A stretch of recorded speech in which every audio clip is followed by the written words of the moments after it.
Donc, bonjour, bienvenue. Mon nom est Martine Fortin. Je suis coordonnatrice de projet à la Coxida et merci de vous joindre à nous pour ce webinaire sur le VIH 101, qui est en fait un résumé condensé qu'on vous a rendu digeste quand même des formations que le portail offre, qui sont VIH 101 et 102. Le portail offre aussi le 201 et le 202. Donc, évidemment, si vous voulez aller un plus en profondeur, le portail spécifiquement Mathieu, peut avec plaisir faire des formations dans vos organismes, soit virtuellement ou en personne selon certaines conditions de financement. On verra plus tard. Euh, donc, avant de se lancer officiellement, c'est important toujours de reconnaître quand même les gardiens des terres et des eaux où se déroulent nos activités afin de les remercier, mais surtout de visibiliser l'identité autochtone dans un contexte colonialiste qui veut les effacer. Donc, les bureaux de la Coxida et moi-même, nous sommes situés à Tiohtià:ke, sur le territoire traditionnel et non cédé de la nation Gadian-Guéhaga. Et cette place a toujours été un endroit d'échange entre nations et héberge aujourd'hui des personnes de plusieurs nations autochtones et allochtones. Et les activités de la COXIDA comme coalition provinciale s'étendent sur les territoires des 11 nations autochtones du territoire qu'on appelle aujourd'hui le Québec et parfois ailleurs aussi. Donc, n'hésitez pas à tout moment dans la présentation à poser des questions. Ceci dit, il va y avoir peut-être des moments plus précis pendant la présentation où je vais pouvoir interrompre gentiment Mathieu pour poser vos questions pour juste éviter de ne pas perdre trop le rythme. N'hésitez pas à les poser au fur et à mesure. Et le PowerPoint vous sera partagé par la suite. Et comme je disais, la session est enregistrée, donc vous verrez avec grand plaisir la revisionner encore et encore ou la partager avec des collègues qui pourraient avoir manqué cette belle opportunité. Donc, sans plus tarder, je vais laisser la place à Mathieu Lindsay. Mathieu a rejoint le portail au printemps 2023 en tant que responsable de la formation. Diplômé en sexologie de l'Université du Québec à Montréal, il a eu l'opportunité de participer à la création de programmes d'éducation à la sexualité. Il se consacre depuis à animer des ateliers et des formations dans les écoles, les organismes communautaires et les cliniques, abordant les différentes dimensions de la sexualité et de l'intervention. Adoptant une vision positive et émancipatrice de la sexualité, Mathieu privilégie une approche queer. Il est convaincu qu'une éducation à la sexualité accessible à tous contribue à améliorer le bien-être de la santé sexuelle des jeunes et des moins jeunes. Actuellement, Mathieu poursuit une maîtrise en santé publique, option promotion de la santé à l'Université de Montréal. Sinon, dans ses temps libres, il aime se plonger dans la nature lors de randonnées ou de profiter de films, de séries et écouter de la musique avec une place particulière dans son cœur pour Beyoncé et Céline Dion. Merci Mathieu d'être avec nous, de prendre le temps de faire cette formation-là condensée. Donc, je te laisse la parole. Merci beaucoup, Martine. Merci tout le monde d'être là. Ça me fait vraiment plaisir. Je ne vais pas revenir sur tout ce qui a été dit sur le déroulement nécessairement de la rencontre, étant donné que Martine a fait une très bonne job. Donc, je vais sauter rapidement, étant donné qu'on a peu de temps.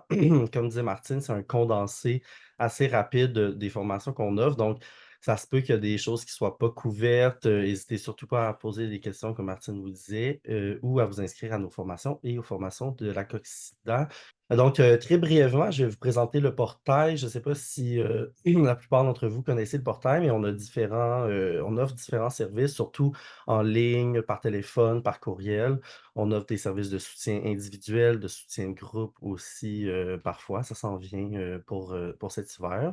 On offre de l'information, que ce soit sur les réseaux sociaux, sur notre blog, sur notre site Internet ou encore une fois de manière individuelle. On a une grande offre d'ateliers, de formations, comme Martine disait, là, les formations qu'on offre totalisent environ 10 heures de contenu, plus les formations qu'on peut faire de manière adaptée aux besoins de chaque milieu. Et je suis un petit peu malade aujourd'hui, donc si vous entendez ma gorge faire des siennes, désolé. Et on a aussi un service de notification aux partenaires. Donc, je ne sais pas si vous connaissez ce service-là. Vous pouvez aller voir sur notre site Internet, mais pour les personnes qui reçoivent un diagnostic positif à une ITSS, les personnes peuvent remplir un formulaire en ligne et nous, on s'occupe de faire la notification aux partenaires, offrir du soutien pour trouver du dépistage ou juste pour ventiler. Voilà, donc les formations, Martine parlait de budget et de projections pour les prochaines années. Les formations sont offertes dans le cadre du projet DÉSIR, qui est un acronyme qui veut dire dépister, éduquer, sensibiliser, informer pour réduire la stigmatisation. Donc, c'est un effort entre le CAPAC, là, nos amis au Centre associatif pour l'hépatite C, et nous, pour offrir de la formation, pour essayer d'adresser les problèmes de stigmatisation des ITSS et des ITSS chroniques. Martine a fait une belle reconnaissance, mais je veux aussi rajouter que nous aussi, on est à Montréal, mieux connu sous le nom de Tiohtià:ke dans la langue des Kanien'kehá:ka, mais on est aussi présente dans tout le territoire québécois. Il faut dire que l'histoire colonialiste, le racisme systémique dans toutes nos institutions, que ce soit le système de santé, le système d'éducation, touche les personnes autochtones de manière disproportionnée, ce qui apporte une surreprésentation des personnes autochtones dans les cas et les nouveaux cas de VIH. Donc, en 2020, pour 4 nouvelles infections par le VIH pour 100 000 Canadiens, Canadiennes, c'était 15,2 nouveaux diagnostics pour les populations autochtones au Canada. Donc, on peut voir que c'est une très grande disparité. Il y a des très grandes inéquités en santé qui restent pour les communautés autochtones et je pense que c'est important d'adresser ça dans nos activités. Si vous avez plus de questions, si vous voulez vous impliquer, faire du bénévolat, etc., je vous invite à consulter le réseau mtlnetwork.com. Donc, le plan de rencontre, ça va être, c'est assez simple présenté comme ça. On va voir les différences entre le VIH et le sida. On va voir quelques définitions et des statistiques. On va parler de transmission, de traitement, de prévention et de stigmatisation. On espère qu'on va avoir le temps. Comme Martine disait, je prends les questions quand même tout au long, mais il va y avoir une période de questions prévues à la fin. Donc, selon les questions, les discussions qu'on a, ça se peut qu'on ait un petit peu moins de temps à la fin, mais ça va être juste des meilleures raisons pour vous inscrire à nos formations et à nos ateliers. Donc, je vais commencer par la différence entre le VIH et le sida. C'est souvent des mots, en fait, c'est des acronymes qui sont souvent utilisés comme étant des synonymes. Par contre, ce ne sont pas des synonymes. Le VIH et le sida, c'est deux choses différentes. On va les définir brièvement et on va voir un petit peu plus en détail après. Donc, le VIH, un acronyme qui veut dire virus de l'immunodéficience humaine. Donc, c'est un virus, un rétrovirus. C'est un agent pathogène. C'est pas un agent qui est vivant. Donc, souvent, on dit que le VIH se reproduit ou vit à l'air libre, peu importe. Donc, c'est pas scientifiquement vrai, étant donné que c'est pas un agent qui est vivant. On va y revenir un petit peu plus tard aussi. On parle d'immunodéficience parce que c'est un virus qui s'attaque au système immunitaire et si le VIH n'est pas traité, il risque d'apporter la personne vers le stade sida, vers un stade d'immunodéficience. Et on parle d'humaine, on a rajouté le mot humain parce qu'il faut faire la distinction entre le virus de l'immunodéficience féline et simienne, donc chez les chats et chez les singes. Donc ça, c'est le virus. Le VIH, c'est le virus qu'on peut transmettre, qu'on peut contracter. Et le sida, c'est le stade le plus avancé de l'infection par le VIH. Donc, comme je disais, c'est aussi un acronyme qui veut dire syndrome de l'immunodéficience acquise. Donc, c'est quelque chose qu'on peut acquérir s'il y a absence de traitement après potentiellement de nombreuses années. On évite de dire exactement combien de temps on peut vivre avec le VIH sans savoir et jusqu'à se rendre au stade sida parce que ça change d'une personne à l'autre. Mais on peut vivre plusieurs années avant d'atteindre le stade sida, donc vivre avec le VIH sans le savoir. Rendu au stade sida, ben, comme je disais tantôt, le système immunitaire est tellement rendu faible qu'il y a de la difficulté ou il y a peu de possibilités de nous protéger contre différents agents pathogènes, des infections, des cancers. Donc, c'est ce qu'on appelle des maladies opportunistes. Les maladies profitent du fait que notre système immunitaire devient tellement faible pour attaquer le corps, dans le fond.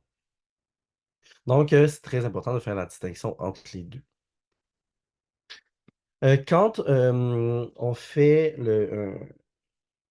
quand une personne a un suivi en lien avec un diagnostic de VIH, il y a deux choses qu'il faut regarder principalement. Le premier, c'est le taux de CD4. Donc, le taux de CD4, c'est en fait les CD4, c'est des globules blancs. C'est les globules blancs qui s'occupent d'orchestrer le système immunitaire, la réponse immunitaire. Et c'est aussi les cellules qui sont visés par le VIH pour se répliquer. On va reparler de la réplication un petit peu plus tard. Il faut dire qu'un taux de CD4, ben, c'est obtenu par test sanguin et pour obtenir le taux, on va calculer combien il y a de nombre de globules blancs CD4 dans un millimètre cube de sang.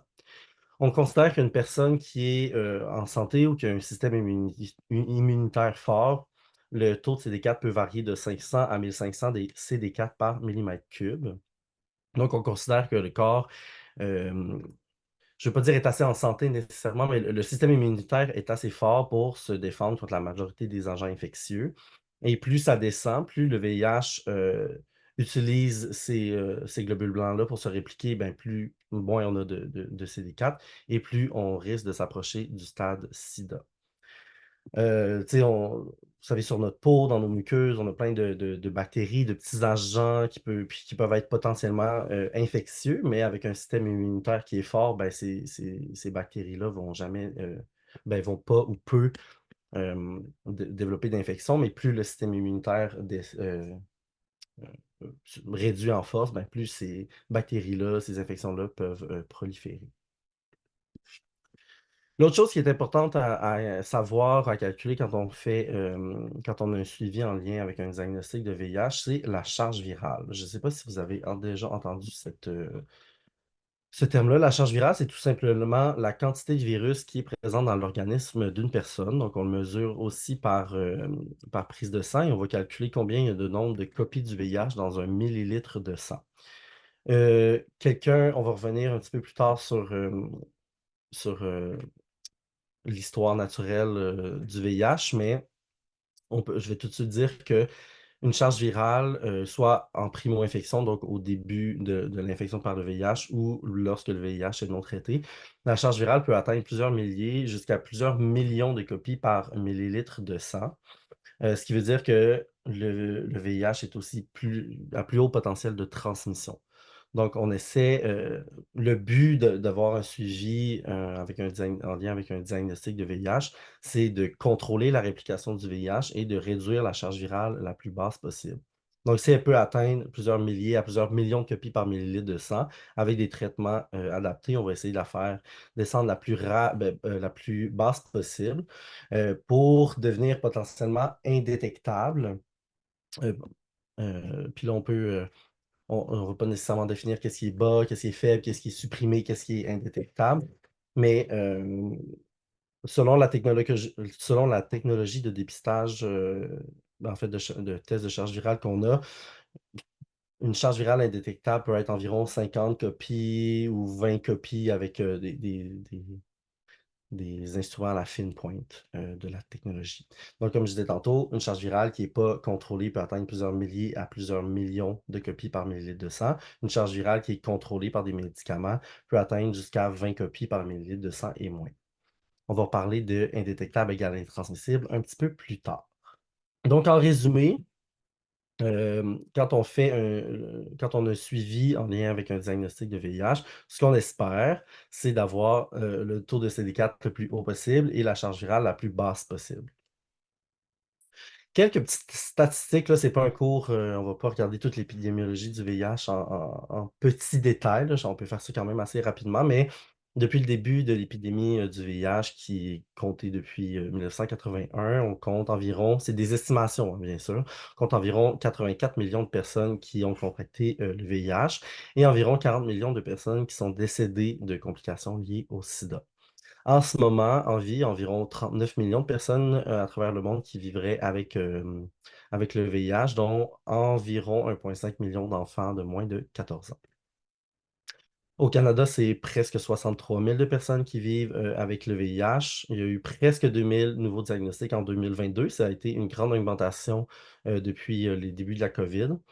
Et il y a encore une grande majorité des nouveaux diagnostics qui sont de sexe masculin, mais il y a quand même il y a quand même une importance croissante de diagnostics qui concernent des femmes.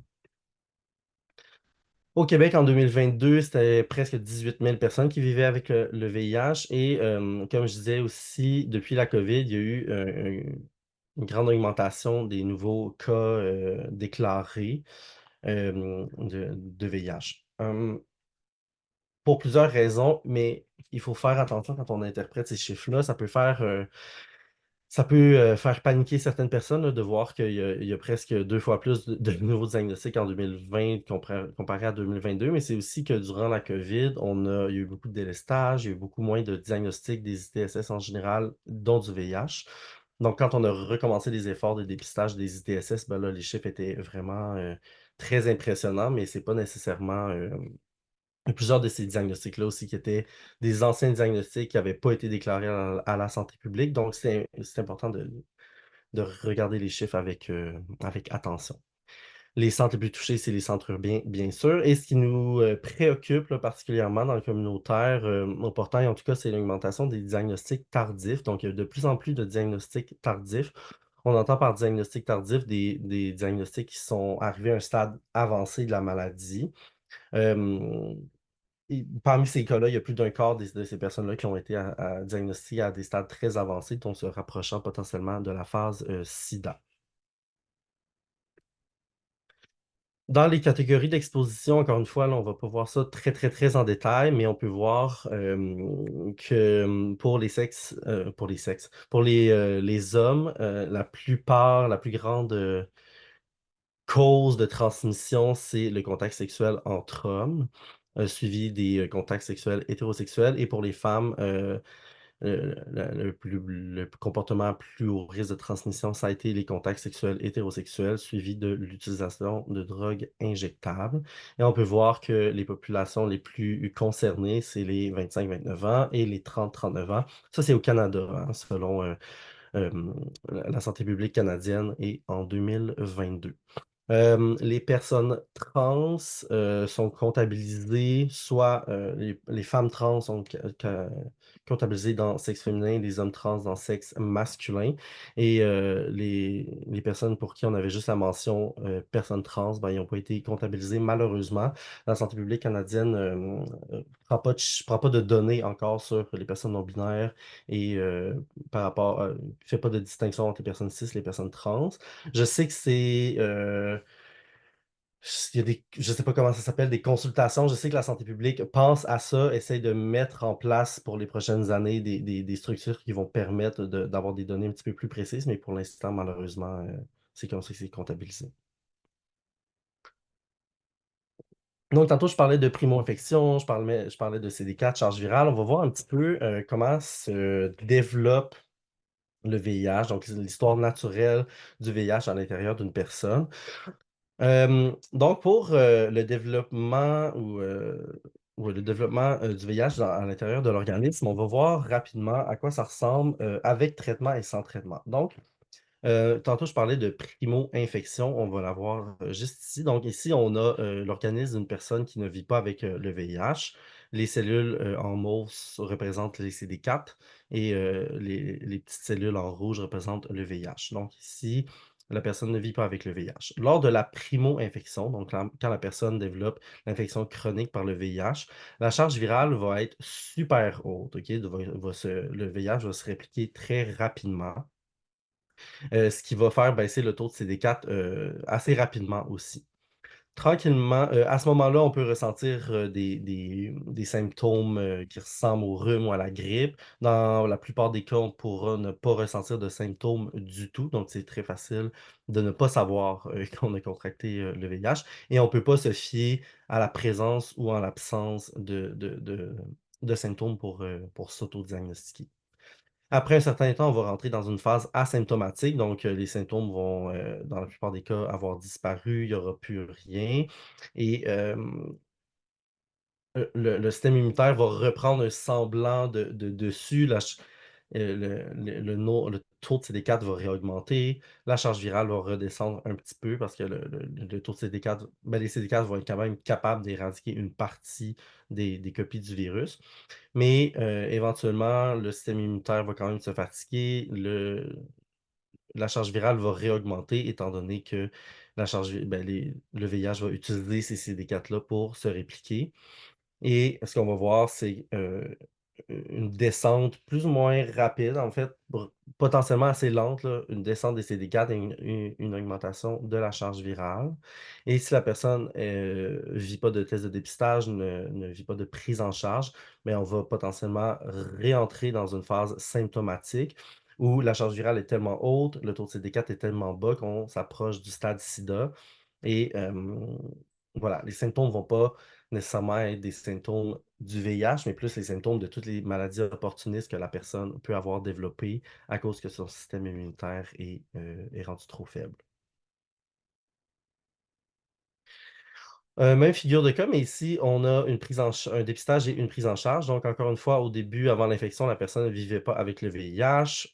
Il y a contraction du VIH et installation de l'infection chronique, donc lors de la primo-infection. Encore une fois, on entre dans une phase asymptomatique. Le taux de CD4 va baisser et réaugmenter, baisser. Et si, à un moment ou à un autre, on vit un test de dépistage et on a accès à des traitements antirétroviraux, mais les traitements antirétroviraux vont empêcher la réplication du VIH, ce qui va permettre ici, de ne pas atteindre le stade SIDA et va permettre au CD4 de réaugmenter, au taux CD4 de réaugmenter. Donc, on peut voir que ben, les antirétroviraux restent dans l'organisme de la personne à vie et qu'il reste quand même des petites copies du VIH qui sont en latence, cachées dans des petites parties. Donc, on ne va pas guérir du VIH, on va devoir prendre des antirétroviraux pour le restant de sa vie. En tout cas, en ce moment, la science et la médecine en sont là. Mais voilà. Donc, on ne peut pas guérir du VIH, mais on peut contrôler la réplication et assurer la santé de la personne à long terme. On va parler un petit peu de la transmission du VIH. On va parler de la transmission périnatale, de la transmission sanguine et de la transmission sexuelle du VIH. Souvent, la transmission sexuelle prend un petit peu plus de temps. Transmission périnatale, transmission sanguine sont souvent un petit peu plus rapides. Donc, on y va. Par transmission périnatale, on entend transmission du parent à l'enfant durant la grossesse, l'accouchement et l'allaitement. On a quand même des données qui montrent qu'une personne qui est sous antirétroviraux ne transmettra pas le VIH au fœtus durant la grossesse. Par contre, il peut quand même y avoir un potentiel de transmission lors de l'accouchement et de l'allaitement. Donc, au Canada, en 2022, il y a 239 nourrissons qui sont nés de personnes qui vivaient avec le VIH. 96%, presque, un petit peu plus de 96% de ces personnes enceintes-là recevaient des antirétroviraux périnataux, désolé. Mais il y a quand même 6 nourrissons qui sont nés avec le VIH. La plupart de parents dont le schéma d'ARV était incomplet ou sans ARV, ou en fait, il n'y avait juste pas de schéma d'ARV. Et il y a une personne pour laquelle le statut d'antirétroviraux était inconnu. Donc, c'est pas un potentiel de transmission qui est très élevé. Il y a plusieurs choses qu'on peut prendre, il y a plusieurs choses qu'on peut mettre en place pour éviter une transmission ou prévenir les transmissions, mais il y a quand même un potentiel de transmission. Pour l'allaitement, pour l'allaitement, les lignes directrices, en fait, les recommandations au Canada, c'est quand même d'utiliser une préparation pour nourrissons si on vit avec le VIH. Mais comme je disais, il y a plein de choses qu'on peut mettre en place quand même pour accompagner quelqu'un qui veut allaiter son enfant tout en vivant avec le VIH.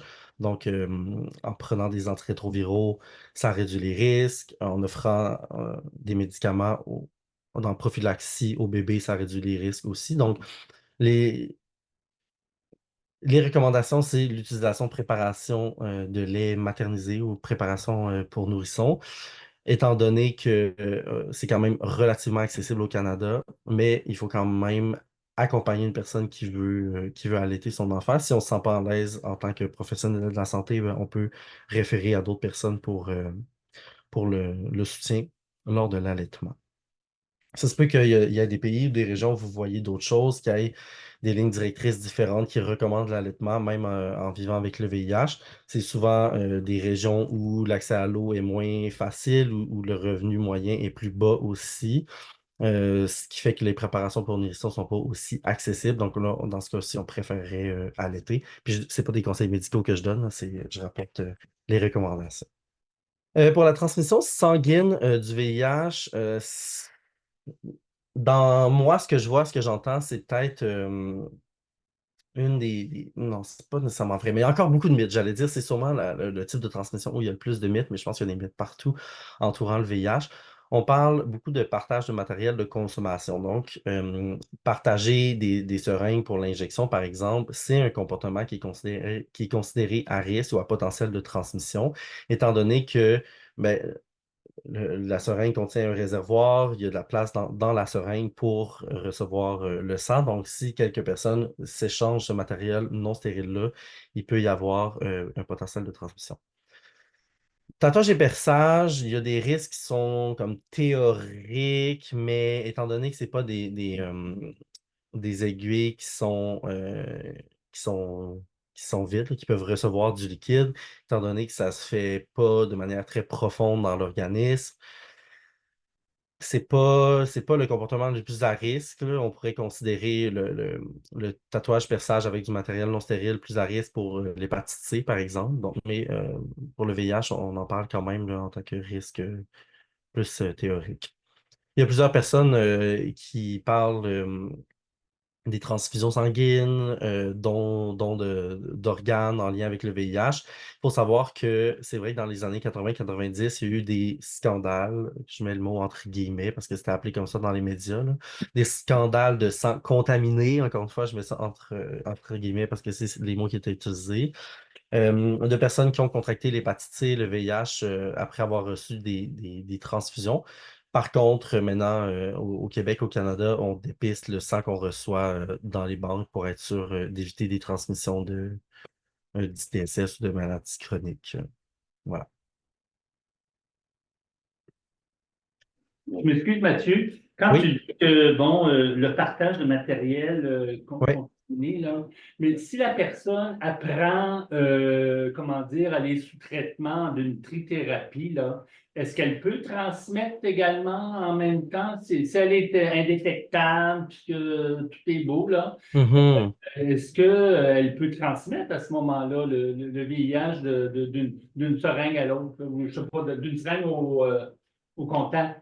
Mhm. Ouais, c'est une très bonne question, puis on va en reparler un petit peu plus en détail plus tard, mais en ce moment, quand on dit qu'une charge virale indétectable veut dire que le virus est intransmissible, on parle seulement par voie sexuelle. Donc, on ne peut pas dire qu'une personne qui est sous traitement antirétroviraux n'a pas de risque de transmission par voie sanguine comme ça. En d'autres mots, si je prends ma phrase, jamais à la positive, il y a des risques de transmission par le sang, par partage de matériel d'injection, même si la personne est sous antirétroviraux. Ça réduit les risques, bien sûr. Plus la charge virale est basse, plus le potentiel de transmission est bas, mais on ne peut pas dire que détectable égale intransmissible. On n'a pas assez de données pour prouver ça par la transmission sanguine.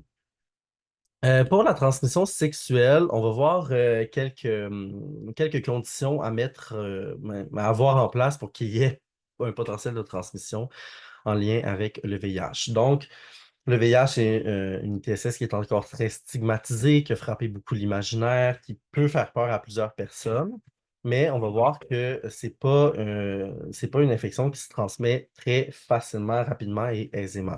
Ça prend 6 conditions de base pour qu'il y ait un potentiel de transmission, et c'est pas parce que toutes ces conditions de transmission-là sont réunies qu'il va y avoir transmission nécessairement du VIH.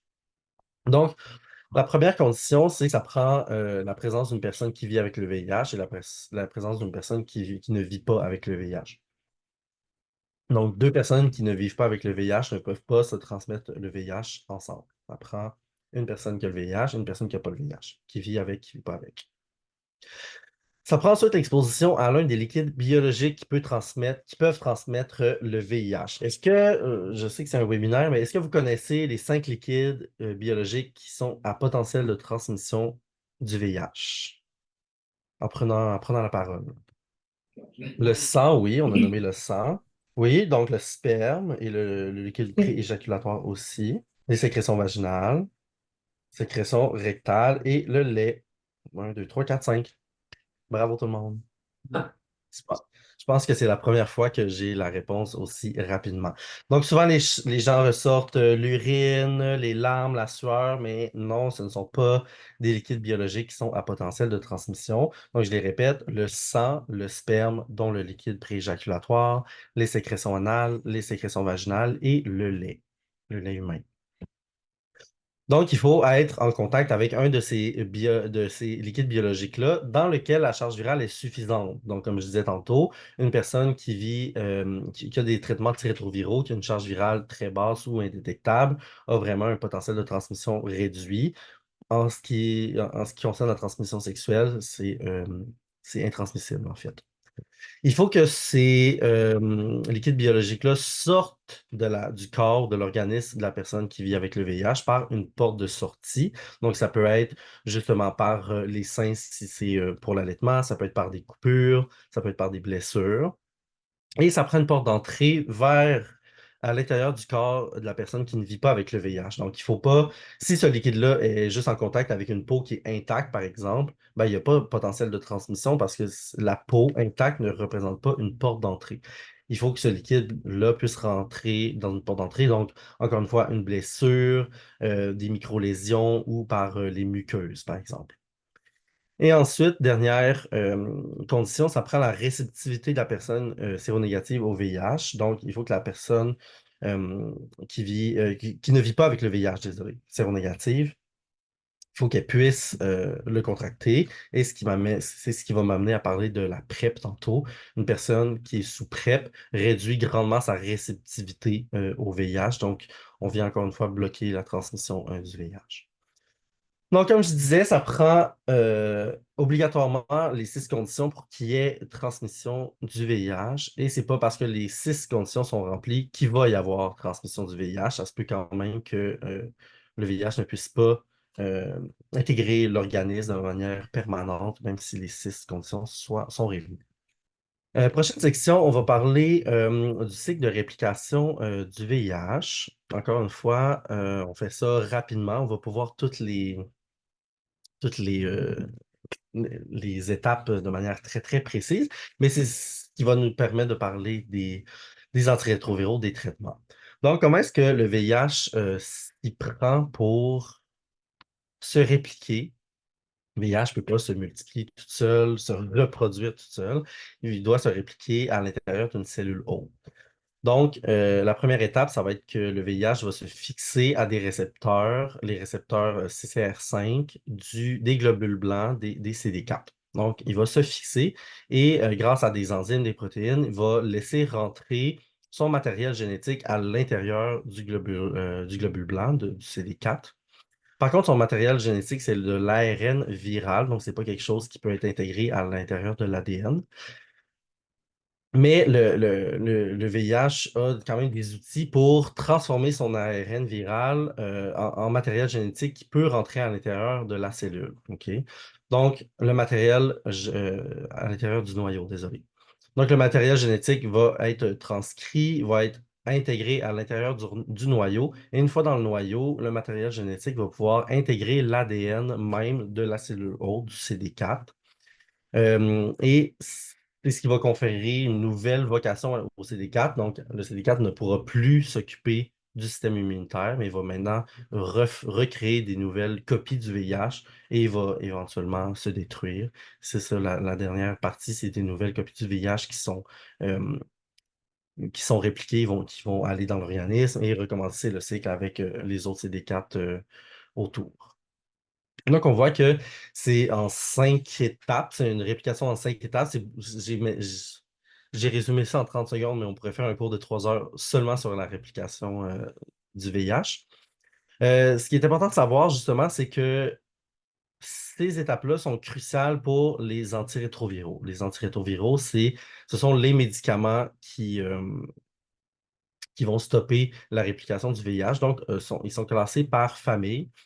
Si vous voyez, le nom des familles se rapporte au nom des étapes du cycle de réplication du VIH. Donc, dans un schéma de thérapie complet, dans une bithérapie ou une trithérapie, on va prendre au moins 2 molécules de 2 familles différentes à l'intérieur d'un médicament.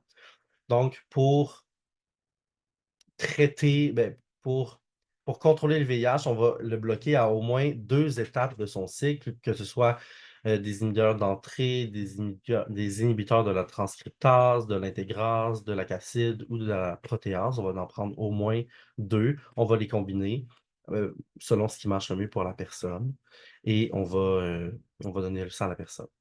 Les inhibiteurs de la capside, c'est une nouvelle famille dont on va parler peut-être juste après. J'oublie l'ordre de mes diapositives. Mais voilà, encore une fois, je pense pas que ça vaille la peine dans un 101 de voir toutes les étapes de manière très formelle et profonde. Si ça vous intéresse, on peut en reparler lors d'une future formation. Mais voilà, ce qui est important de savoir, c'est qu'on bloque la réplication du VIH et c'est comme ça qu'on permet au système immunitaire de reprendre du mieux. Ça vous intéresse là, de savoir un petit peu ce qui est disponible au Québec, au Canada comme traitement, vous pouvez aller au guide thérapeutique VIH.com. C'est aussi quelque chose que je vais vous envoyer ou que je vais peut-être envoyer par Martine. On verra ensemble plus tard qu'est-ce qu'on fait, mais je vais vous envoyer une liste de ressources, des choses qu'on voit lors de cette réunion-là, dont cette affiche-là qui peut être utilisée soit avec des usagers, usagères ou pour vous-même en tant qu'intervenant, intervenante.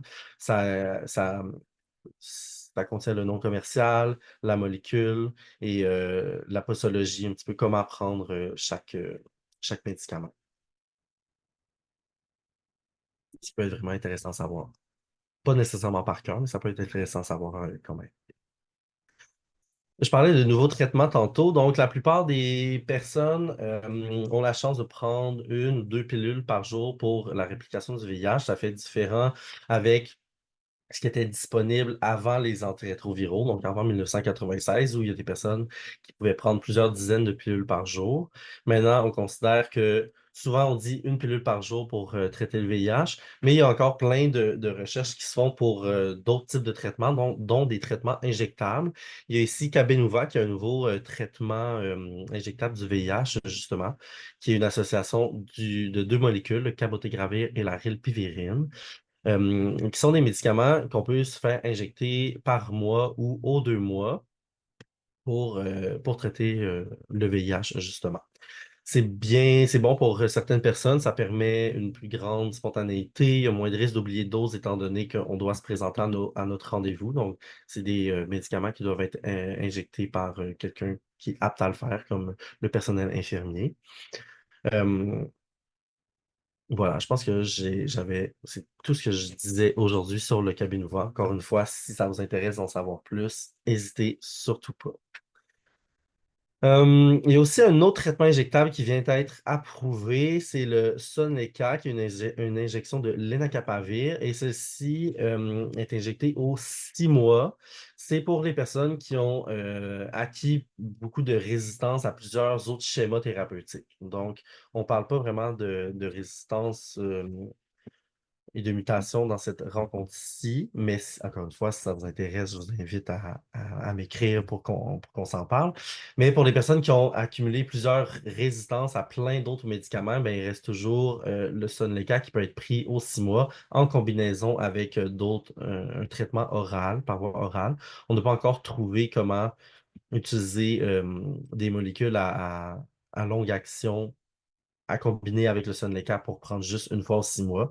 Pour certaines personnes, ça serait vraiment super. Mais je sais qu'il y a beaucoup de recherches faites là-dessus ou faites sur Sunleca en tant que PrEP aussi, donc PrEP qui serait administré aux 6 mois. Les coûts des traitements, ça peut varier d'une personne à l'autre. Il y a des personnes pour qui ça va être gratuit, il y a des personnes pour qui ça va être environ 100 $ par mois, il y a des personnes pour qui ça va être des sommes faramineuses. Pour des personnes qui n'ont pas de RAMQ, qui ont des difficultés d'accès, je vous invite à entrer en contact avec le Cercle Orange, au cercleorange.ca. J'entends que c'est une équipe qui est très occupée. Je sais pas ça ressemble à quoi en ce moment leur horaire, mais puis, voilà, ça peut être quand même une très bonne ressource communautaire pour nous aider là-dedans. Martine, je sais que je pense que la dernière fois, on en avait parlé, mais ils ont un point de service à Montréal. Et est-ce que c'est Québec et Sherbrooke ou c'est Québec et Gatineau? Gatineau, oui. Québec et Gatineau, mais tu sais, si vous faites partie d'une autre région, quand même, c'est Félix, mon collègue, qui gère ça, et il peut essayer ici et là de référer, mais c'est sûr, il y a des points de service plus spécifiques que Montréal, Québec, Gatineau.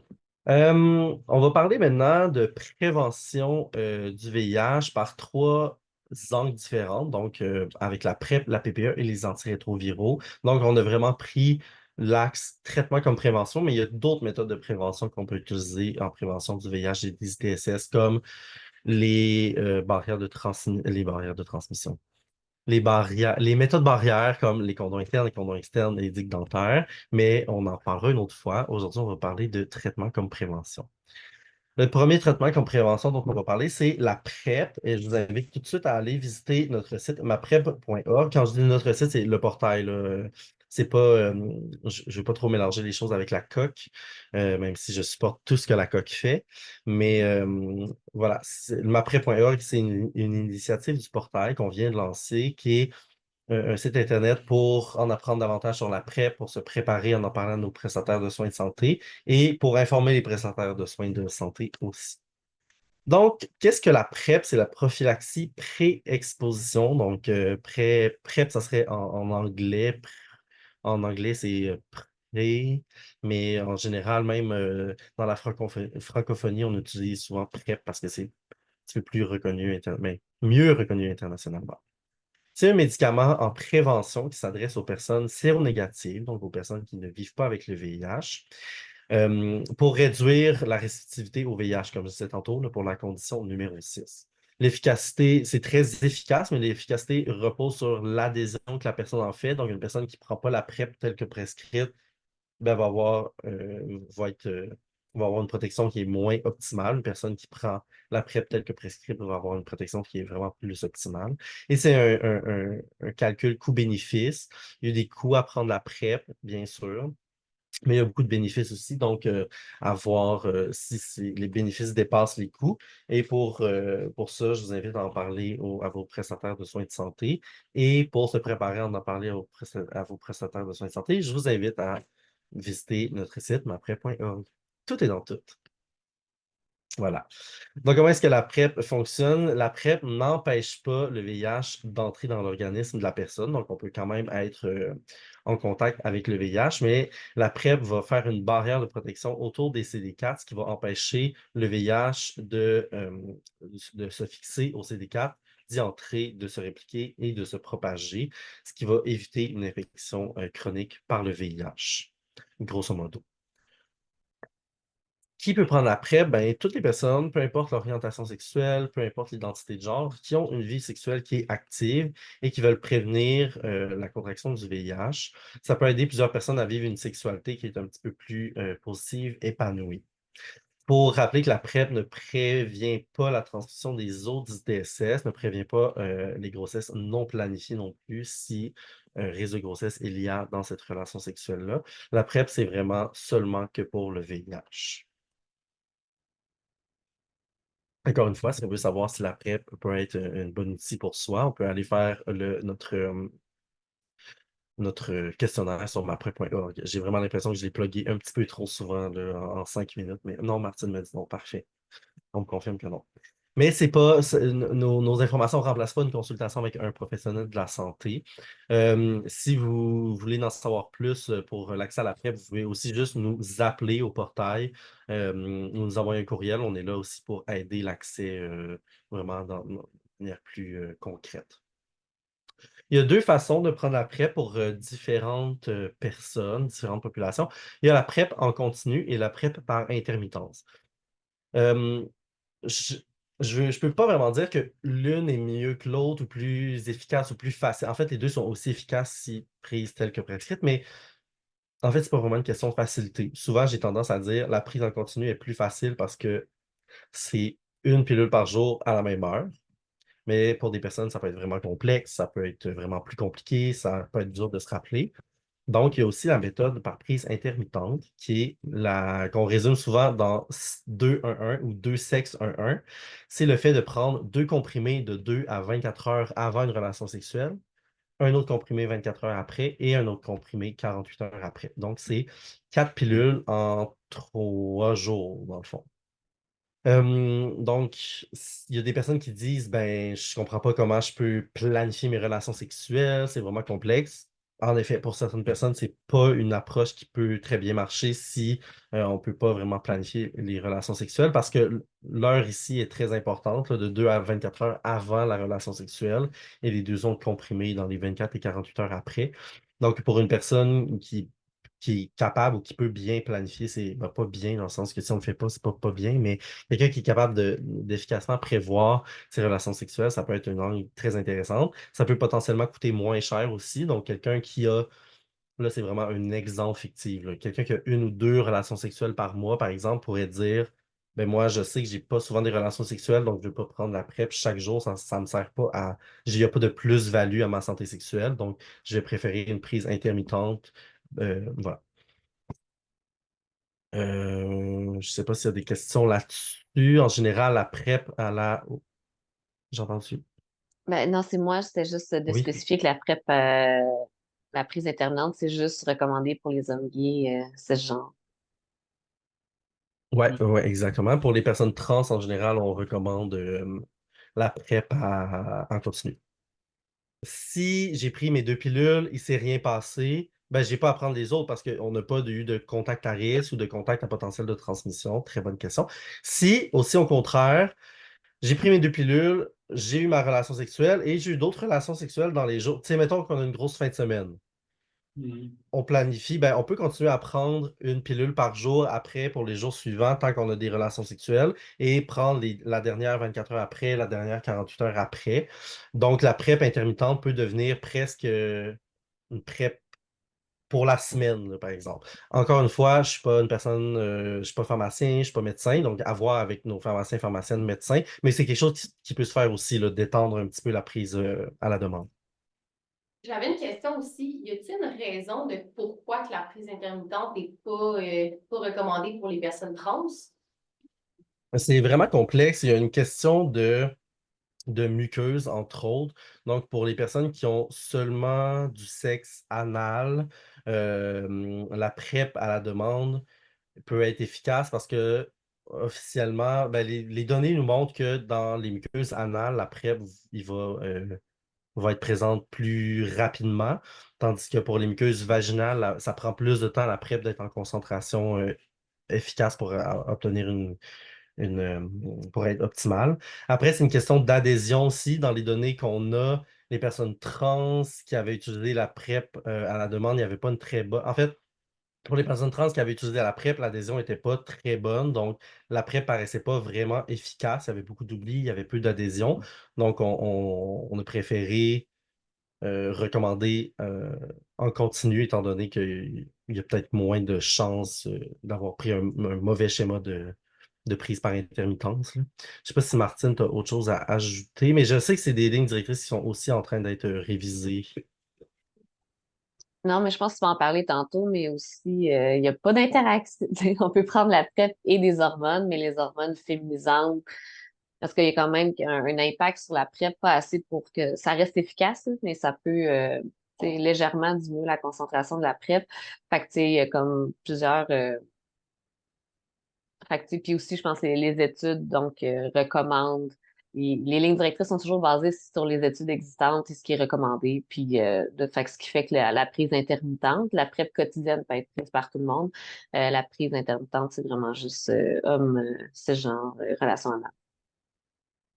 C'est ça, on a vu que c'était moins efficace, mais après, est-ce que c'est biologiquement moins efficace ou c'était plus des problèmes d'adhésion? C'est ça que ça va prendre plus de données pour pouvoir recommander aux personnes trans d'utiliser aussi la PrEP intermittente. J'ai répondu pas mal à la question. C'était plus une personne qui va commencer, mettons, des hormones ou des bloqueurs en début de transition.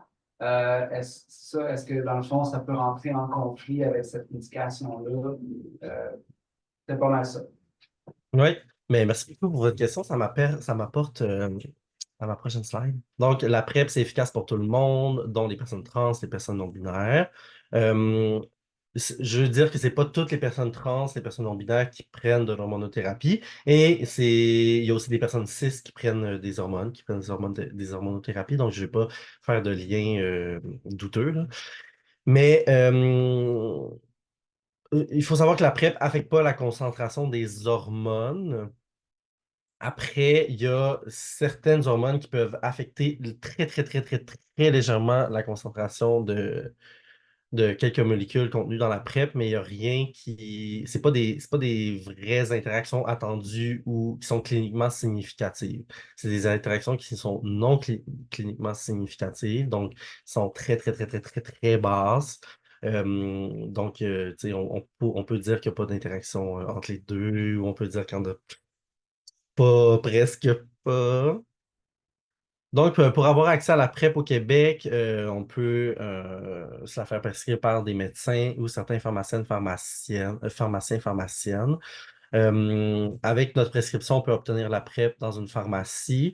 Pour certaines personnes couvertes par RAMQ, ça peut potentiellement coûter autour de 96 $. La franchise à payer est de 96 $. Il y a des personnes pour qui ça va être gratuit selon les assurances. Il y a des personnes pour qui ça va être vraiment plus cher. Donc, quelqu'un qui n'a pas d'assurance, pas de RAMQ, peut payer 300 $ par mois pour la marque générique et jusqu'à 1000 $ pour la marque déposée. Il y a souvent, malheureusement, on se fait souvent appeler au portail pour nous demander comment est-ce que je pourrais avoir accès à la PrEP gratuitement.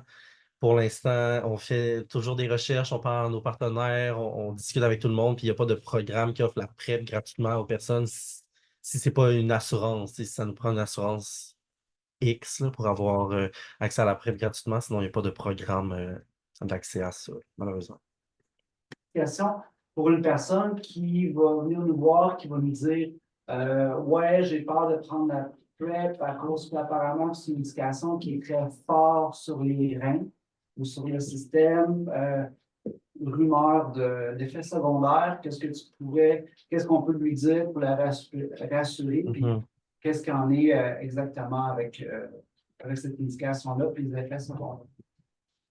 Oui, c'est une bonne question, merci. Tu sais, au début, je parlais de calcul coût-bénéfice. Ben, il y a des coûts et il y a des bénéfices à la PrEP. Dans les coûts, ben, il y a des coûts financiers, mais c'est vrai qu'il peut y avoir aussi une certaine toxicité. Donc, on sait que la PrEP peut avoir des effets sur les reins et sur la santé osseuse, la densité osseuse. Tu sais, la PrEP, c'est relativement récent. Les données n'ont pas 50 ans, donc on ne sait pas exactement comment les personnes qui sont sous PrEP depuis longtemps vieillissent, comment leur organisme vieillit. Mais on sait qu'il peut y avoir quand même certains effets sur la santé. Après, ça a été approuvé, c'est distribué, donc c'est pas quelque chose c'est pas des effets sur la santé qui sont très, très menaçants, très toxiques, mais il peut y avoir quand même certains effets négatifs secondaires. Mais pour une personne qui veut avoir accès à la PrEP, ben, il faut que les bénéfices dépassent ces coûts-là. Donc, quelqu'un qui a pas du tout c'est vraiment un exemple, là. Quelqu'un qui n'a jamais de relation sexuelle, quelqu'un qui n'a pas du tout de relation sexuelle, ben, est-ce que ça serait une bonne idée de prendre la PrEP? Ben, peut-être que là, dans ce cas-ci, les coûts dépasseraient les bénéfices, tu sais. Donc, je ne sais pas trop s'il s'agit de rassurer plutôt que la personne ait toutes les informations pour prendre une décision éclairée avec ses prestataires de soins de santé. Et les prestataires de soins de santé vont aussi faire des suivis, là. Quand on est sous la PrEP, on doit faire des tests de dépistage, des tests de suivi sur la santé rénale, la santé osseuse, justement, pour voir si tout va bien. Fait que, tu sais, on n'est pas lâché à soi-même. Tiens, prends ta PrEP, il faut quand même se présenter à ces suivis. Je sais pas si... ouais. Permet, Mathieu, j'ajouterais aussi que les effets tu sais, sur les os et les reins, des fois, pardon, je suis un peu mêlée, mais ça se résorbe aussi une fois que la personne arrête. Fait que, tu sais, il y a un suivi qui est fait. Puis c'est sûr que là, une fois que le brevet a été terminé, ben là, ils ont sorti une nouvelle molécule qui est plus clémente avec ces effets-là. C'est juste qu'elle n'est pas encore couverte par la RAMQ. Fait que si la personne a full cash, il y a moyen d'avoir accès au Descovy là, versus le Truvada. Mais sinon, c'est ça. C'est des effets qui se résolvent. Fait que je pense que c'est une conversation importante à avoir avec un médecin pour avoir plus d'informations par rapport à cette personne-là spécifiquement. Mais tu sais, en effet, il y a un impact et l'impact se résorbe une fois qu'on arrête. Puis il y a des suivis médicaux qui sont faits pendant aussi. Donc, Merci, Martine. Dernière nouvelle, mais pas dernière dans le sens de last one, mais genre une des nouvelles les plus récentes. un nouveau schéma de PrEP qui vient d'être approuvé par Santé Canada. C'est une PrEP qui est injectable. Donc, on l'attendait depuis quelques années déjà. C'est disponible aux États-Unis et en Europe depuis... désolé. Depuis un bout déjà, mais ça vient juste d'être approuvé ici. Donc, c'est le premier schéma de PrEP à longue action qui peut être prise de manière bimestrielle, donc aux 2 mois, qui est une injection dans le muscle fessier. Comme je disais, c'est la première formulation à être approuvée au Canada. C'est pas encore disponible, c'est pas encore couvert par la RAMQ, là. Il y a des discussions, des négociations entre le détaillant, ben, le fabricant, les pharmacies, les gouvernements aussi pour savoir dans quelle mesure la PrEP injectable va être intégrée dans les assurances, médicaments, etc. Donc, ça peut prendre encore un certain temps.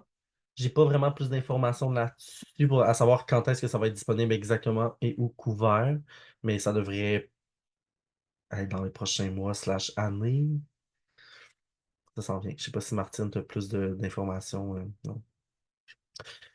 Donc, on a vu la PrEP. On va voir très rapidement la PPE parce que le temps file. La PPE, c'est un autre médicament, une autre prophylaxie qui peut être offerte pour réduire le potentiel de transmission du VIH.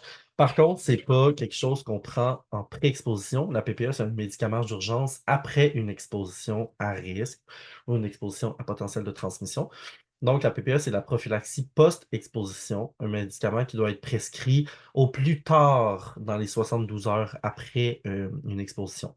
Donc, si on a été en contact avec un potentiel de transmission du VIH, on a maximum 3 jours pour avoir accès à ce médicament-là qui peut être prescrit dans une clinique de santé sexuelle, à l'urgence, dans des pharmacies, par exemple, aussi.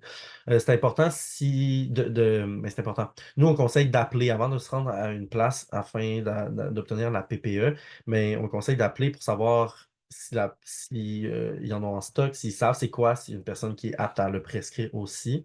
Parce que, étant donné que le temps est très important dans cette circonstance-là, ben, on ne veut pas devoir se présenter dans plein de pharmacies et faire le tour de la ville pour savoir si on peut avoir accès.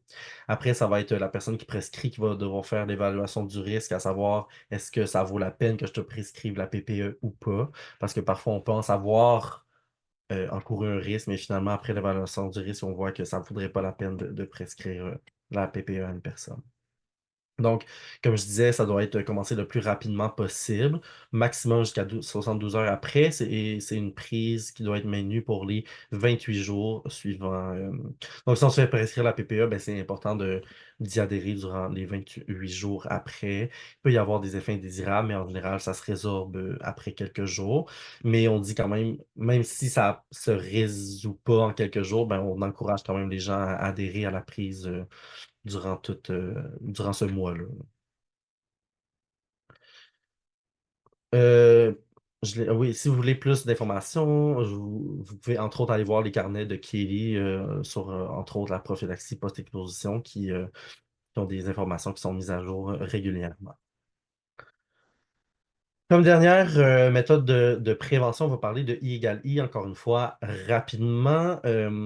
Donc, il y a souvent des personnes qui me demandent, mais pourquoi on parle de traitement comme prévention si la personne vit déjà avec le VIH? Mais en fait, comme on disait depuis le début, une personne qui vit avec le VIH, qui prend ses traitements et qui atteint une charge virale qui est indétectable, n'a pas de risque de transmission à une autre personne par voie sexuelle. Donc, c'est un slogan qui a été transformé en campagne de marketing social. C'est un vrai mouvement à l'échelle internationale qui est soutenu dans plus de 100 pays, plus de 1000 partenaires, autant des agences de santé publique des différents pays, des organismes communautaires, des cliniques, des hôpitaux qui euh, s'inscrivent dans le mouvement I égale I et qui essayent de le partager avec la population générale et avec les personnes qui vivent avec le VIH. C'est un mouvement qui a été, entre autres, commencé et soutenu par Bruce Richmond, que Martine et moi avons eu l'occasion de rencontrer à la Fierté cet été. C'était très intéressant. Donc, pour revenir sur une question qu'on a eue tantôt, on peut dire que I égale I, donc un virus, une charge virale indétectable représente un virus qui est intransmissible. C'est vrai pour les voies sexuelles.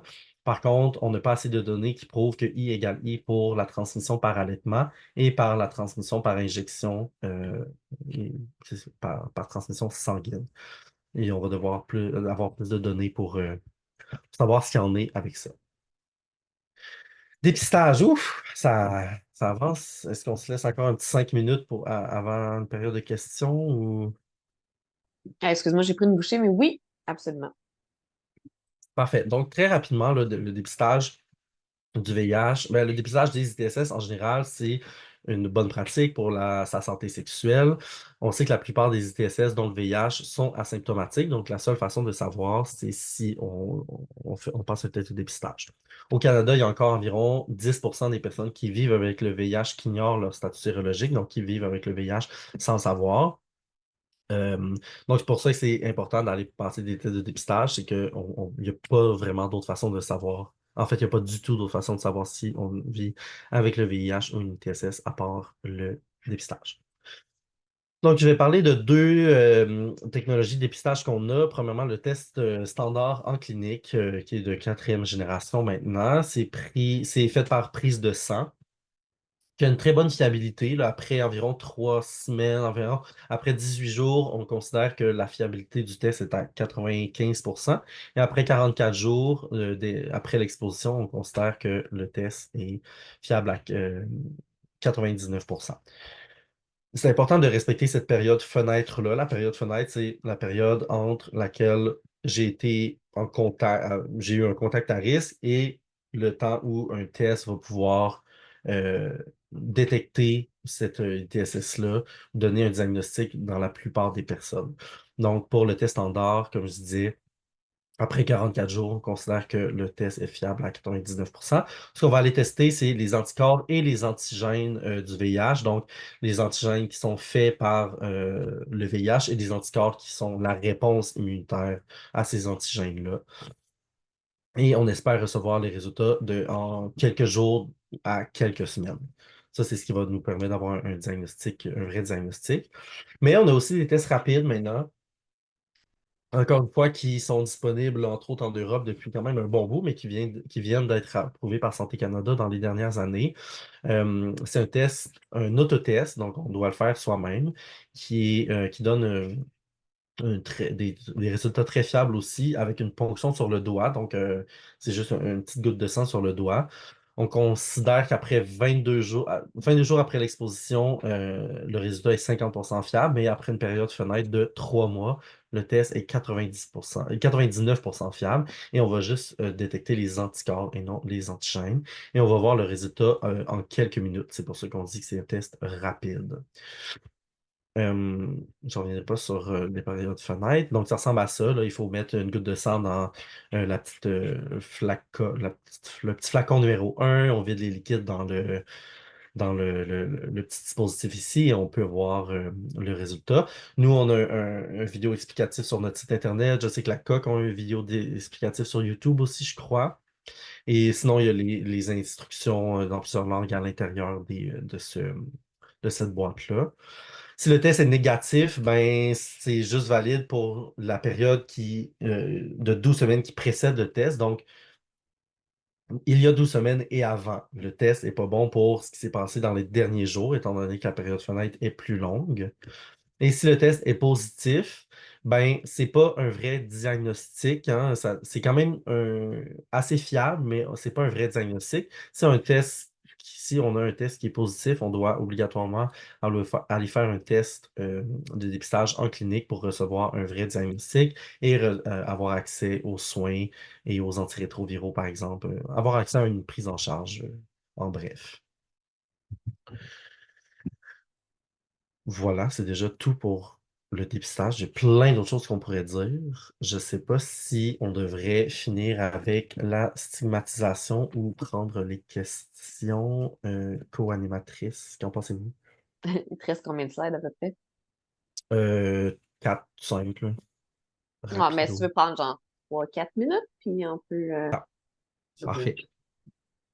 Est-ce qu'il y avait des questions sur le dépistage, en fait? Mais on peut y revenir à la fin aussi. Une personne indétectable, si elle fait le test de dépistage, ça serait quoi le résultat? C'est une très bonne question. Ça dépend parce qu'une personne qui est indétectable, c'est la charge virale, c'est la quantité de virus dans le sang qu'on va aller chercher. Tandis qu'avec les tests, c'est les anticorps et les antigènes.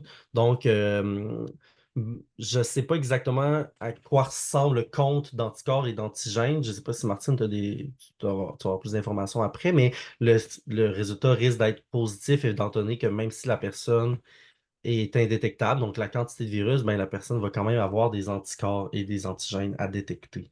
Après, je ne sais pas c'est quoi le genre de chiffre. Je sais pas, mais en effet, tu sais, dans les indications du test, ça dit que tu vis avec le VIH, c'est pas indiqué de faire un test.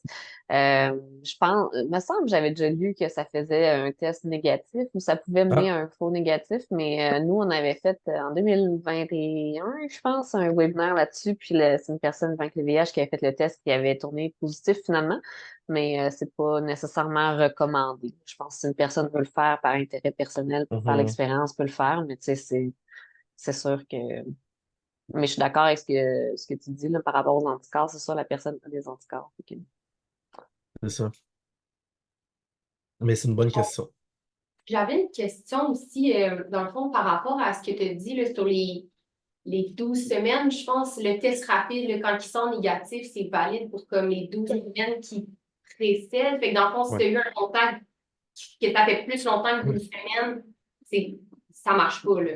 Non, c'est le contraire, excuse-moi. C'est ça, c'est quand même complexe quand on parle de période fenêtre. C'est que la période fenêtre, c'est le moment entre lequel j'ai eu un contact à risque et le temps où le test peut dépister de manière fiable.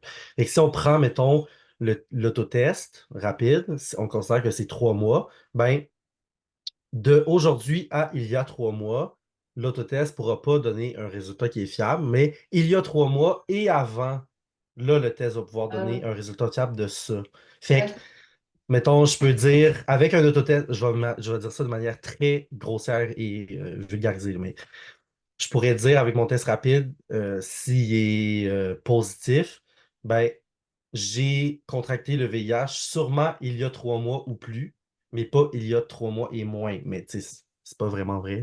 Il pourrait y avoir des exceptions, mais pour Ouais, illustrer, là, grosso modo. ouais. C'est juste que c'est moins fiable quand ça fait Exact. 3 mois, là.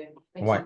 Fait que c'est la même chose pour toutes les ITSS, par exemple, gonorrhée, chlamydia, que c'est 1 à 2 semaines. Ben, si j'ai eu un contact hier, mais aujourd'hui, le dépistage ne pourra pas savoir si j'ai contracté la gonorrhée ou la chlamydia hier, mais il va pouvoir savoir si je l'ai contracté il y a 1 ou 2 semaines, par exemple. Ouais, c'est ça. OK, Ouais. ça marche. Fait que d'où l'importance de faire des dépistages de manière fréquente, là. Mettons, on conseille à tout le monde de se faire dépister aux 3, 4, 6 mois, tout dépendant de nos comportements sexuels aussi, pour toujours rester on top of it. Oui, en fait, tu sais, les tests de rapide de VIH, c'est juste pour VIH ou aussi pour toutes les autres maladies transmissibles? Oui, il y a des autotests rapides aussi pour l'hépatite C, mais c'est pas le même test, c'est des tests différents. Différents, OK. Puis pour les autres, je suis pas au courant de d'autres tests rapides pour d'autres ITSS. Ben, ils D'accord. viennent, excuse, mais Non? le test combiné VIH-syphilis existe, mais pas en autotest. Encore. OK. Il n'a pas été encore approuvé pour autotest, mais sinon, Gonoplam, il n'y a pas de test rapide au meilleur de ma Mhm. connaissance. Oui, j'aurais deux questions. La Oui. première question, c'est la charge virale, pas la charge virale, mais quand tu dis que la personne est pas non, sa charge virale, elle est indétectable, pourquoi qu'au Québec, c'est 20 et au Canada, c'est 50? En général, ça dépend de la technologie disponible, là. Donc, au Canada, il y a plusieurs places où ils peuvent détecter jusqu'à 50 la charge virale. Au Québec, on a des sommités dans le domaine avec la fine pointe de la technologie, là, qu'on peut se rendre encore plus bas à 20. Mais cliniquement, la différence entre 20 copies et 50 copies, c'est pas significatif, c'est pas important, c'est pas grave. Et ma deuxième question, c'est, tu dis qu'il y a 10% de la population au Québec, au Canada ou au Québec, je ne me rappelle plus, là, Mhm. qui vivent avec le VIH et qui ne le savent pas. Ouais. OK. admettons que je vis, moi, je suis dans les 10%. Mhm. Puis je développe le sida. Est-ce que je pourrais prendre la trithérapie, puis ça aiderait à diminuer ou Mhm. aiderait négatif, pas négatif, mais indétectable, ou c'est le système, il ne serait pas irréversible? Oui, c'est une très bonne question, merci. Je vais juste commencer par dire que le 10%, c'est non seulement une estimation, mais aussi une moyenne, hein. Fait qu'il y a des populations, mettons, dans les communautés autochtones, c'est plus élevé. Il y a d'autres communautés où c'est plus bas. On parlait tantôt des hommes qui ont des relations sexuelles avec des hommes, la moyenne est un petit peu plus haute. Donc, tu sais, 10%, c'est ça, c'est une moyenne et une estimation. Pour ce qui en est du sida réversible ou non, ça dépend vraiment des cas. En général, au Canada, on a la technologie, on a la biomédecine qui est assez efficace pour, même une personne qui s'approche du stade sida, on puisse quand même commencer les traitements et descendre la charge virale. Par contre, plus on s'approche du stade sida, plus on risque d'avoir des lésions sur la santé à long terme. OK? Donc, la personne peut avoir plusieurs infections, différents types de cancers. Donc, là aussi, ça va être au prestataire de soins, à l'équipe médicale de décider c'est quoi la priorité. Est-ce qu'on commence tout de suite les antirétroviraux? Est-ce qu'il faut faire de la chimiothérapie? Est-ce qu'on peut faire ça en même temps? Donc, ça dépend, mais en général, au Canada, c'est très, très, très, très rare de mourir du sida, là. Il y a souvent des choses qu'on peut faire pour remédier. Puis, mais tu sais, c'est très rare de se rendre à cette étape-là aussi, en général, au Canada maintenant. OK, merci. Merci à vous. Euh, donc, je pense qu'on va passer la stigmatisation, juste dire que les VIH, les ITSS en général, c'est encore très stigmatisé. Il faut faire attention à ça, déconstruire nos biais.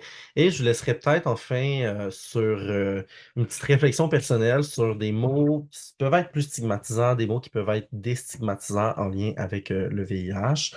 Euh, c'est pas, je ne vais pas vous dire, quoi pas dire, c'est pas une prescription de mots, mais il y a quand même des mots qui sont à privilégier selon la communauté des personnes qui vivent avec le VIH et selon le communautaire. Donc, j'apporterai surtout votre attention dans la partie du milieu. Là, quand on parle de personnes qui vivent avec le VIH, ben, souvent on essaye d'éviter des termes comme des personnes infectées, des personnes atteintes, des personnes porteuses, parce que ça a une connotation assez négative, hein, le mot infecté en lien avec les ITSS, le VIH, c'est très négatif. Quand on pense à infecté, on pense souvent à des plaies, à du pu, alors qu'on n'est pas là, on n'est on n'est pas là-dedans là, en lien avec le VIH. Donc, et atteinte porteuse, ben, ça fait un petit peu réducteur. La personne peut se sentir un petit peu réduite, comme si sa seule identité, c'était de vivre avec le VIH. Donc, en général, on privilégie maintenant le terme personne vivant avec le VIH. Donc, c'est ça, il ne reste plus beaucoup de temps, là. C'est juste, je vous invite à entamer cette réflexion-là avec vous-même personnellement ou avec votre équipe aussi pour savoir c'est quoi un vocabulaire qui serait déstigmatisant pour vous, qu'est-ce qui serait efficace pour parler des personnes qui vivent avec le VIH. Et je vais vous envoyer, je ne l'ai pas mis là, mais je vais vous envoyer aussi un document qui s'appelle Le poids des mots, qui va vous permettre de réfléchir justement à comment on aborde la consommation, l'utilisation de substances, le travail du sexe, les ITSS, comment on l'aborde avec nos mots, c'est quoi les approches qui peuvent être stigmatisantes, des approches qui peuvent être déstigmatisantes. Je vais terminer là. Il y aurait plein d'autres choses à dire. Je pense que ça vous invite à des prochaines formations qu'on peut faire pour la énième fois. Pour les prochaines minutes, je vais m'ouvrir aux questions davantage. Peu importe que ce soit des questions sur ça ou qu'on puisse revenir dans le temps dans la formation, il n'y a pas de problème. N'hésitez pas. J'avais une question, oui. On n'a pas parlé, enfin tout à l'heure on parlait de transfusion sanguine et tout ça. Est-ce qu'aujourd'hui, une personne VIH peut donner son sang? Bonne question. Je crois que non. Sur le site d'Emma Québec, là, ils ont tout, au Québec, c'est Emma Québec qui s'en occupe. Ils ont la liste comment dire, des restrictions. J'aime pas, c'est plate comme mot, mais c'est un peu ça. Donc, il y a plein de personnes qui peuvent pas donner du sang selon où on a voyagé dans les Donc, derniers mois, avec qui on a eu des relations sexuelles, avec quelle affection de santé on vit. Donc, je pense que Martine a confirmé que non, les personnes qui vivent avec le VIH peuvent pas donner d'accord. du sang. Tout comme Merci. justement des hommes qui ont des relations sexuelles avec des hommes, si on devait voyager dans plusieurs pays du Sud. Donc, c'est très, très strict. Et le communautaire est très engagé, entre autres, dans la représentation, le lobbying auprès d'Emma Québec pour faire assouplir certaines dispositions. J'ai pas de lobbying, mais C'est un mot proscrit ouais, pour le pas de lobbying, communautaire. mais Mais Merci juste en dire tout cas. qu'en Nouvelle-Zélande, je pense, ou en me Islande, semble. en tout cas, il faudrait que je le retrouve, mais il y a une initiative où les personnes avec le VIH peuvent donner du sang. Puis c'est toute une banque où peuvent donner. Ah non, pas du sang, du sperme. Je pense pour être donneur. OK. En tout cas, fait qu'il y a des banques qui existent, mais c'est vraiment des groupuscules ici et là, mais pas ici. C'est intéressant, merci. Désolé pour le mot lobbying. Non, c'est juste que le gouvernement avait voulu nous mettre dans la catégorie des lobbies. Il aurait fallu s'inscrire pour faire des représentations au sein du Ouais. gouvernement. Fait que c'est comme un running gag. Mhm. Ouais, est-ce qu'on m'entend? Oui. Oui. Au début de la présentation, il y avait charge virale supprimée de moins de Mhm. 200 000. Y a-t-il une utilisation technique pratique pour cette catégorie-là de type de charge virale? Mhm. Ouais, c'est une bonne question. Euh, ah, bon, je m'excuse. Je m'emballe. En général, je pense 1500 et moins, c'est faible. 200 et moins, c'est supprimé. Et indétectable, c'est après. Entre autres, quand on parle de criminalisation, tu me diras si je me trompe, là, Martine, mais au Québec, l'instruction qui est donnée au DPCP, c'est de ne pas faire de criminalisation pour non-divulgation du VIH si la charge virale est supprimée. Donc, c'est pas nécessairement indétectable, mais c'est supprimé, donc 200 et moins. Et que la personne consulte ses médecins et tout. Euh, Martine? Ben, juste le cut-off de 200, en fait, ça vient des études. Tu sais, c'est que chaque pays n'a pas le même Mhm. genre de test. Fait que, tu sais, il y a des pays tu sais, ici, on peut mesurer en bas de 20, ben, jusqu'à 20, en fait, mais il y a des pays que c'est 1600, 400, 200. Fait que les grandes études qui ont prouvé I utilisaient 200. Fait que c'est comme si une charge virale en bas de 200 a été prouvée comme menant pas à une transmission sexuelle du Mhm. VIH. Fait que c'est ça qui est repris.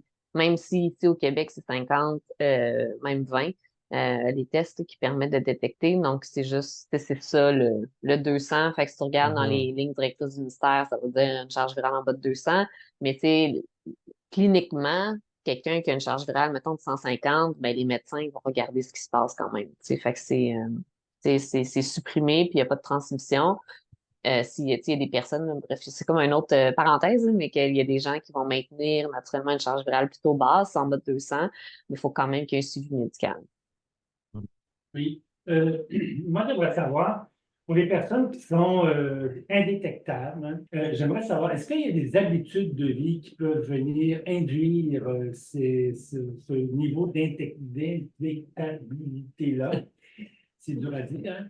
Mais je ne sais pas, au niveau de la consommation d'alcool, au niveau de la consommation des drogues, ou je ne sais pas, bon, peu importe, là. Est-ce qu'il y a quelque chose où on est indétectable? On peut mener la vie qu'on veut, puis tout est beau. Mhm. C'est une bonne question. L'alcool n'a pas d'interaction avec les antirétroviraux.